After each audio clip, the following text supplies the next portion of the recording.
1927 में अंग्रेज़ों ने भारत भेजा एक आयोग जिसमें भारतीय तो थे ही नहीं। सोचिए, भारत के भविष्य पर फैसले हो रहे हैं और हमसे पूछ ही नहीं रहे हैं।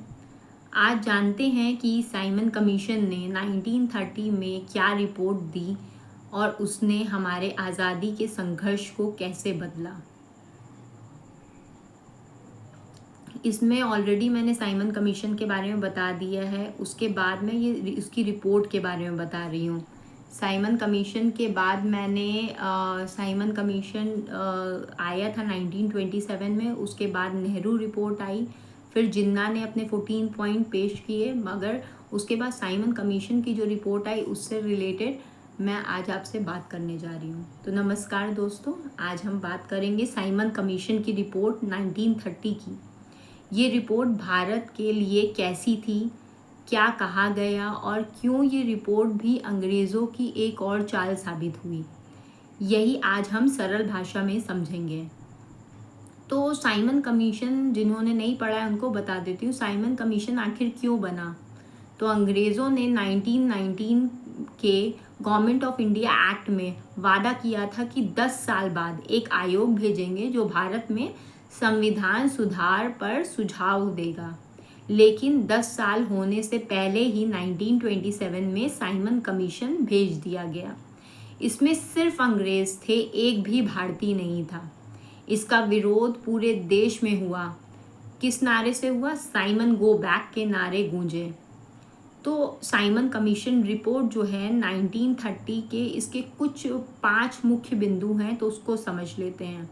पहला था प्रांतों को ज़्यादा अधिकार दिया जाए, यानी कि भारत के अलग अलग राज्य अपने कानून खुद बना सकेंगे। जैसे क्लास मॉनिटर को जिम्मेदारी दे दो कि वो अपने सेक्शन को खुद संभाले।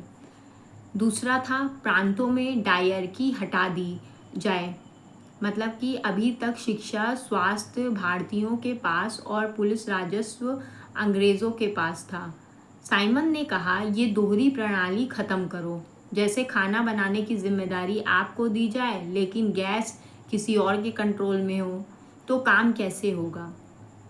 तीसरा ये था कि केंद्र में अंग्रेज़ों का ही राज रहेगा, यानी दिल्ली की सत्ता पर अब भी अंग्रेज़ ही बैठेंगे।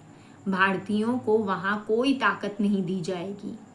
यह बताता है कि भारत को पूरी सत्ता नहीं देना चाहते थे, वे बस दिखावा कर रहे थे अंग्रेज़, वो पूरी सत्ता तो देने ही नहीं चाहते थे। चौथा था ब्रिटिश इंडिया और रियासतों को मिलाकर एक संघ बने, लेकिन रियासतें चाहें तो ही जुड़े, मतलब कि चाहें तो जुड़ सकती हैं, नहीं तो नहीं, यानी मजबूरी नहीं थी। जैसे परिवार का कोई सदस्य चाहे तो पार्टी में आए, ना आए तो कोई बात नहीं। पांचवा था सेपरेट इलेक्टोरेट जारी रहे, मतलब कि मुस्लिम सिख दलित ईसाई सबको अलग अलग वोटिंग का अधिकार हो। इससे समाज और ज़्यादा बढ़ गया। ये अंग्रेज़ों की डिवाइड एंड रूल नीति का हिस्सा था, डिवाइड एंड रूल पॉलिसी भी कहा जाता है। तो इससे रिलेटेड क्या विरोध हुआ, उससे क्या असर हुआ, पूरे देश में इससे रिलेटेड विरोध हुआ। लाला लाजपत राय जी लाठीचार्ज में घायल हुए और उनकी जान भी चली गई। लोगों ने पहली बार खुलकर कहा हमें अपना संविधान खुद बनाना है। तो उसमें निष्कर्ष क्या निकला? साइमन कमीशन रिपोर्ट ने भारत को कोई वास्तविक स्वतंत्रता नहीं दी, लेकिन इसमें हमें एक सीख मिली, एक सीख दी। वो सीख क्या थी? हमारे अधिकार कोई हमें नहीं देगा, हमें खुद लेने होंगे। और यही सोच थी जिसने बाद में नेहरू रिपोर्ट आई, मतलब कि साइमन कमीशन के बाद नेहरू रिपोर्ट आई। और मतलब कि साइमन कमीशन 1927 में आया था, तो उसका विरोध हुआ कि हम अपना संविधान खुद बनाएंगे। तो उसके बाद नेहरू रिपोर्ट आई, फिर जिन्ना ने भी अपने 14 पॉइंट्स वो किए और सिविल डिसोबीडियंस मूवमेंट को भी जन्म दिया। समझ में आया आपको? साइमन कमीशन रिपोर्ट क्या थी? साइमन कमीशन रिपोर्ट 1930 में आई थी।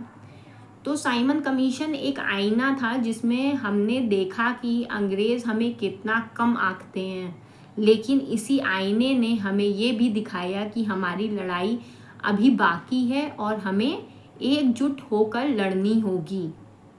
ये चीज़ें हम लोगों को बताई, क्योंकि पहले भी लड़ाइयाँ होती थी, कभी इधर आंदोलन हुआ, कभी उधर आंदोलन हुआ, कभी वो तो वो अंग्रेज़ों के लिए आसानी होती थी, क्योंकि ऑलरेडी उन लोगों ने डिवाइड एंड रूल पॉलिसी अपनाई हुई थी। तो कभी इधर आंदोलन हुआ तो उसे दबा दिया फोर्स भेज के, कभी इधर आंदोलन हुआ उसे दबा दिया, मगर एकजुट कभी हिंदू मुस्लिम सिख ईसाई सब मिल करके एकजुट उन लोगों ने कभी लड़ाई ही नहीं की।